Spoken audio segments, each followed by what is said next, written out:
샬롬 반갑습니다. 9월의 마지막 날이네요. 9월 30일 토요일 새벽 하나님께 올려드립니다. 함께 찬송가 250장 부르십니다.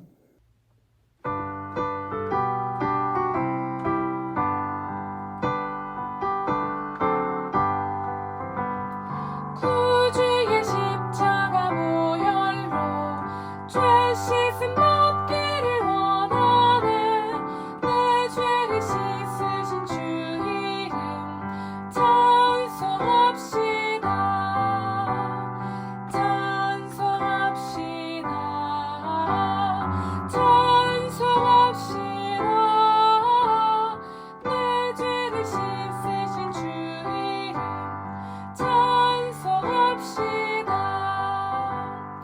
늘 주께 회개한 영혼은 생명수 가운데 젖었네.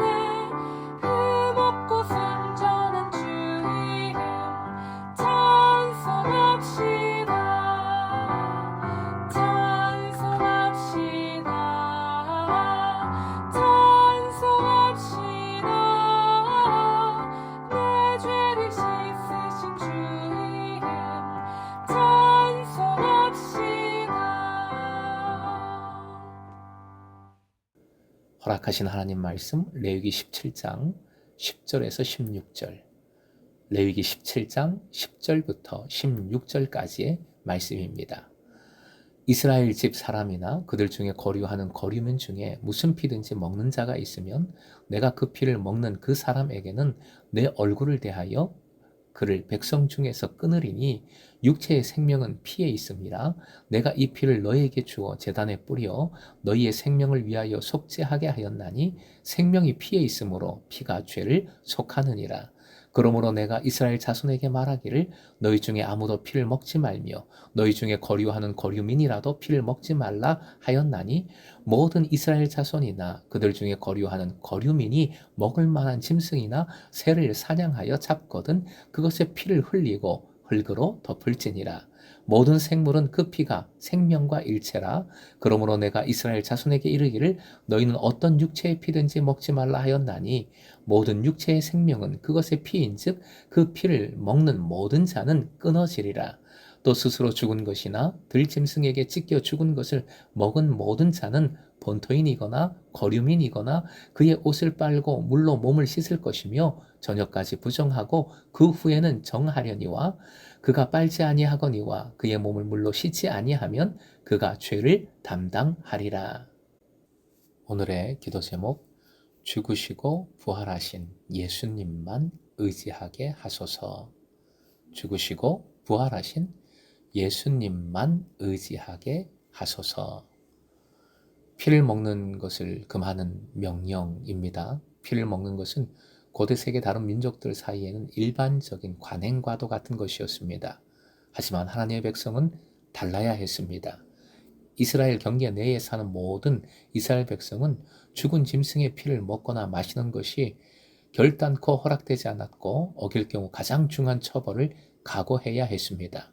10절부터 12절에는 일반적인 금지의 내용을 제시하고 있고, 그 다음에는 좀 더 구체적인 두 가지 추가 내용을 언급합니다.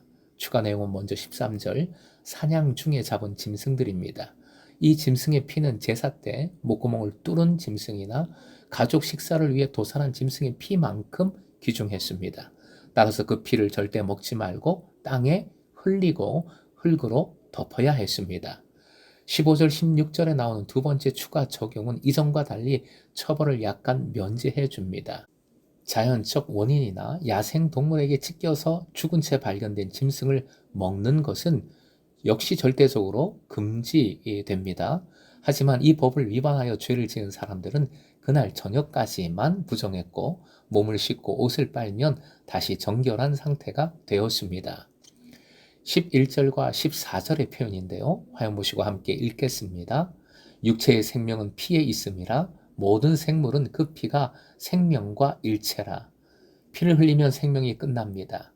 하나님께서는 피 흘림의 방법으로만 속죄가 이루어지도록 결정하셨습니다. 그러므로 인간이 다른 목적으로 피를 사용하려 하거나 자신을 위해 피를 전용하려 해서는 절대 안 됩니다. 11절은 레위기 전체에서 가장 중요한 원리 중 하나를 소중히 간직하고 있습니다. 이 구절은 육체의 생명은 피해 있을 뿐만 아니라 하나님께서 사람의 생명을 속하기 위해 그 피를 자기 백성에게 주셨다고 선포하는 말씀입니다. 화면 보시고 함께 읽겠습니다. 내가 이 피를 너희에게 주어 제단에 뿌려 너희의 생명을 위하여 속죄하게 하였나니. 이 구절에 담긴 원리, 바로 대속의 원리이지요. 하나님께서 피를 주셨다, 그래서 생명을 속하게 하셨다는 이 말씀이 예수 그리스도를 통해 완전하게 단 한 번에 이루어졌습니다. 제단에 불태워진 것이 아니라 십자가라는 비밀스럽고도 놀라운 방법으로 대속의 피를 흘리셨습니다. 이는 진짜 놀랍고도 아무도 모르는 방법이었으나 피로 인하여 생명을 건져 주심은 그 원리는 동일합니다. 제사장은 하나님이셨고 대속 제물이 예수님이셨습니다. 바울 사도는 이 은혜에 대하여 이렇게 선포했습니다. 갈라디아서 1장 4절이요. 함께 읽습니다. 그리스도께서 하나님 곧 우리 아버지의 뜻을 따라 이 악한 세대에서 우리를 건지시려고 우리 죄를 대속하기 위하여 자기 몸을 주셨으니. 자기 몸을 주셨다는 것은 희생제물로, 대속제물로 바쳤다라는 뜻입니다.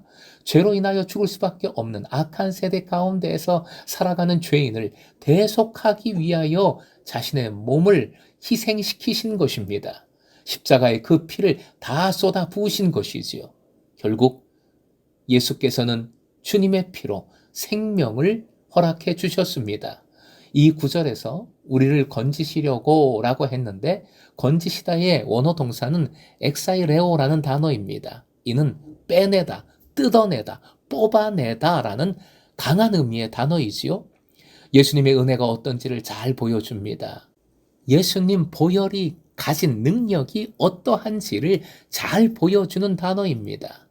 아무리 죄의 권세가 강하다 할지라도 이 보혈을 믿으면, 의지하면 죄는 뜯겨져 나갑니다. 반드시 뽑혀져 버리는 줄 믿으시기 바랍니다.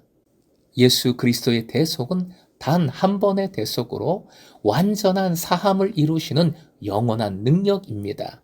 히브리서 7장 24절이요. 같이 읽습니다. 그러나 예수는 영원히 계시는 분이므로 제사장직을 영구히 간직하십니다. 영원하심은 바로 부활을 가리킵니다.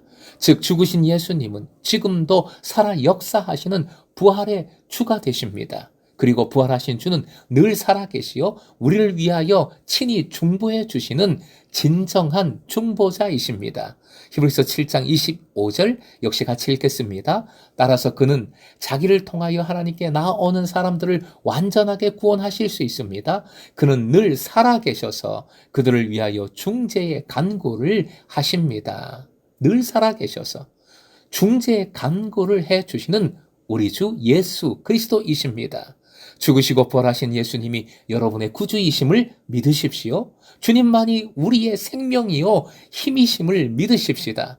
죽으시고 부활하신 예수님만 의지함으로 어떤 상황에서도 충만한 삶을, 당당한 삶을, 승리의 삶을 살아가시길 축복하고요. 그래서 그 놀라운 은혜를 더욱 힘차게 나누는 청직이 되시길 주님의 이름으로 축원드립니다.